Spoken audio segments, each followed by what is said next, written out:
El Señor esté con ustedes.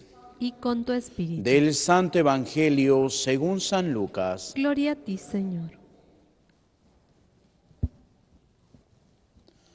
En aquel tiempo, Zacarías, padre de Juan, lleno del Espíritu Santo, profetizó diciendo: Bendito sea el Señor Dios de Israel, porque ha visitado y redimido a su pueblo, y ha hecho surgir en favor nuestro un poderoso Salvador, en la casa de David su siervo.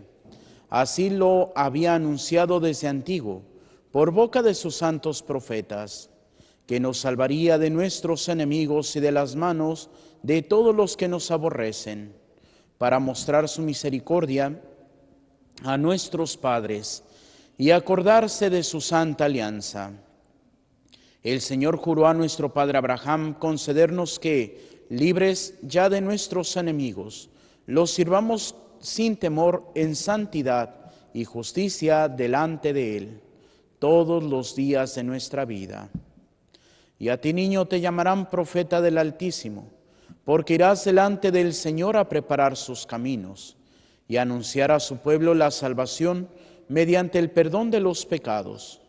Por la entrañable misericordia de nuestro Dios, nos visitará el sol que nace de lo alto, para iluminar a los que viven en tinieblas y en sombras de muerte, para guiar nuestros pasos por el camino de la paz.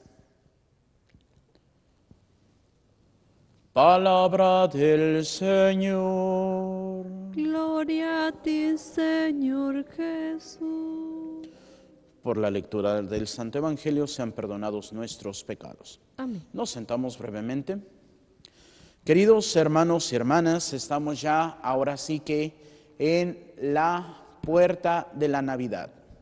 Ya por la noche se empiezan a celebrar, o bueno, ni por la noche, ya por la tarde, se empiezan a celebrar lo que son las misas de Navidad, empezando con la misa de la víspera de Navidad, que pues se puede hacer antes o después de las primeras vísperas de la liturgia de las horas, y es precisamente porque nos va a preparar para celebrar el misterio. Aunque ya se celebra el misterio, aunque ya se hace el canto del Gloria, aunque ya se hace todo, pero el Evangelio nos remite a la genealogía de Jesús. Ya los evangelios que tienen ahora sí que ese punto, o el evangelio que tiene ese punto del nacimiento como tal, es el que escucharemos en la misa de la noche, o también llamada la misa de medianoche o la misa de gallo. Y es precisamente ese momento en el cual los pastores anunciados por el ángel van a Belén, y es donde nace el Redentor. Y después tendremos la misa de la aurora, para aquellos que se puedan levantar muy tempranito, para la primera misa, 6 de la mañana, 7 de la mañana, que tradicionalmente se hace este evangelio. ¿Y cuál es el evangelio? Pues ya, cuando llegan los pastores y encuentran a María, José y al niño recostado en un pesebre, para después pasar al evangelio del día, que ya es la celebración del 25, propiamente la de mañana, en donde está el prólogo del Evangelio de San Juan. In archeo logos, en el principio era el Verbo, y el Verbo era Dios, y el Verbo estaba con Dios. Pero para eso tenemos que realmente tener esta disposición de corazón, que en los evangelios de esta última semana se nos han ido presentando. Pero muy interesante es el día de hoy. ¿Por qué? Porque después de que escuchamos el evangelio en donde el ángel Gabriel le anuncia a Zacarías que va a ser padre de Juan, y Zacarías, no creyéndole al ángel, queda mudo, queda sordo-mudo, porque si fuera mudo solamente sería más fácil, pero el mismo evangelio presenta que no pueden comunicarse con él, entonces queda sordo y mudo. Entonces es este tiempo, estos 9 meses en donde él tiene que ver la misericordia de Dios y el favor que ha hecho en su vida, Por eso, en cuanto están presentando al niño a los 8 días para ponerle el nombre, se le suelta la lengua, vuelve a oír. ¿Y qué es lo primero que hace? Bendecir a Dios. Bendito sea el Señor Dios de Israel, porque ha visitado y redimido a su pueblo, suscitándonos una fuerza de salvación en la casa de David, su siervo. Y aquí es a donde tenemos que ir a la primera lectura. ¿Qué es lo que nos dice la primera lectura? Esta promesa hecha de parte de Dios a David, que él quería construir el gran templo. Pero Dios le dice, tú no eres el que me lo va a construir, porque tus manos están manchadas de sangre.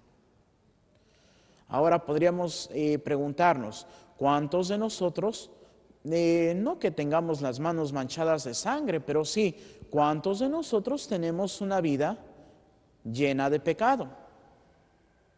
Y a veces no digo que sean pecados mortales, sino muchas veces también los pecados veniales, pero ya están ahí. Y muchas veces no nos soltamos. Y cuando decimos, ay, es que tienes que cambiar esto, ay, no, pero es que yo soy así. O cuántas veces escuchamos lo que Dios nos pide y en lugar de cumplirlo, nos enojamos.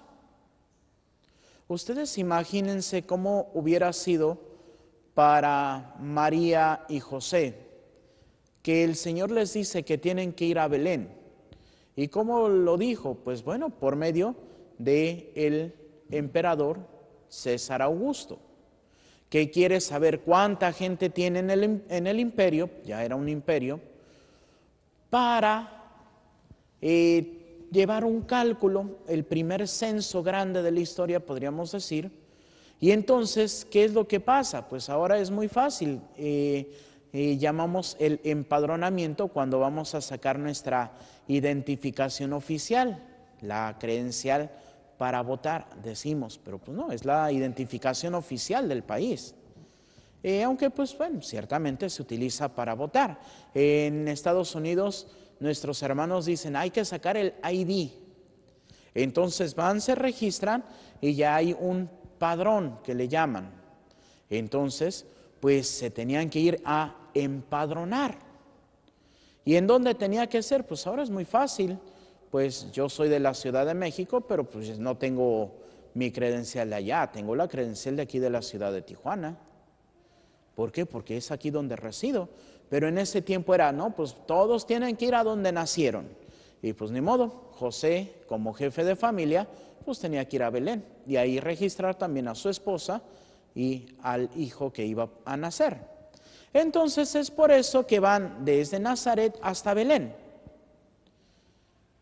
Y imagínense que José y María se hubieran enojado porque tenían que dejar Nazaret para ir a Belén.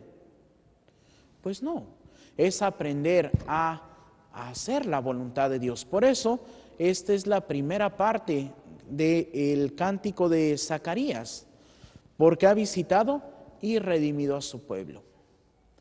La redención que la tenemos cerca. ¿Qué es lo que necesitamos? Acercarnos a confesar. ¿Qué es lo que necesitamos? Tratar de hacer un cambio de vida, enmendarnos, evitar la ocasión próxima de pecar. Pero ¿qué es lo que pasa? Muchas veces corremos tras el pecado. En lugar de correrle al pecado, corremos tras él. Entonces no, tenemos que aprender a vivir la voluntad de Dios, que es lo que nos enseña precisamente el encuentro de María con Isabel. ¿Por qué? Porque ellas quedan llenas del Espíritu Santo y acepta cada una la voluntad de Dios. María, pues anteriormente, cuando o más bien en la Anunciación, cuando el Señor le dice que va a ser la madre del Salvador. ¿Y qué es lo que dice María? He aquí la esclava del Señor. Y posteriormente Isabel, cuando se tiene que desprender del niño, porque dice la tradición que el niño Juan el Bautista creció en el desierto. Sí, sus padres iban a verlo, pero era gracias a esa persecución que se dio por parte de Herodes, que tuvieron que proteger al niño.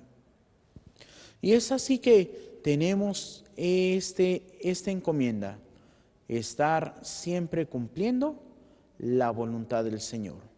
¿Para qué? Para que podamos alabarlo. ¿Para qué? Para que podamos reconocerlo. ¿Para qué? Para que podamos vivir de acuerdo a su santa voluntad. Y dirán, Padre, ¿cómo que tenemos que hacer la voluntad para cumplir su santa voluntad? Claro que sí. ¿Por qué? Porque el primer paso es hacer la voluntad de Dios. Lo más sencillo, cumplir los mandamientos, vivir de acuerdo a lo que nos enseña la vida de Cristo. Una vida buscando el bien, una vida de servicio. Para cumplir la santa voluntad, un pasito más arriba, que es verdaderamente ser santos.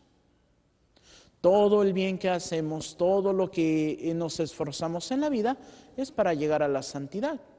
Y es lo que este cántico nos dice. El Señor nos viene a redimir, pero necesita de nosotros, dice San Agustín, que el que te creó sin ti no puede salvarte sin ti. Entonces es abrir el corazón para que entonces sí podamos ver a ese sol que nace de lo alto, a ese sol que viene a iluminar a los que estamos en tinieblas y en sombras de muerte, para que podamos caminar hacia la luz. Y es precisamente esto que se va a dar en el Evangelio del prólogo de San Juan, y Jesús era la luz, o el verbo era la luz, y los hombres prefirieron la tiniebla. Que no sea así entre nosotros, sino que verdaderamente reconozcamos la luz. Y sobre todo en este tiempo que nos dicen que pues la Navidad es solamente una adaptación de la fiesta romana del sol invicto o el nacimiento del sol invicto. Pues bueno, sí. ¿Por qué? Porque el verdadero sol es el sol de justicia. El verdadero sol es el sol que nos viene a redimir. ¿Quién? Jesucristo nuestro Señor. Por eso tratemos de vivir siempre en esa entrega, siempre en ese esfuerzo por hacer las obras que el Señor nos viene a enseñar. Así también nos podrán decir a nosotros, y a ti niño te llamarán profeta del Altísimo, a ti niña te llamarán profeta del Altísimo, porque iremos cumpliendo la voluntad del Señor. Y cumpliendo la voluntad del Señor, dando testimonio de nuestro ser cristianos. Por eso pidamos a San Juan Bautista que nos ayude a siempre caminar conforme al plan de Dios para poderlo llevar a todos nuestros hermanos. Que así sea, para gloria de Dios Padre, Hijo y Espíritu Santo. Amén. Continuamos con nuestra celebración.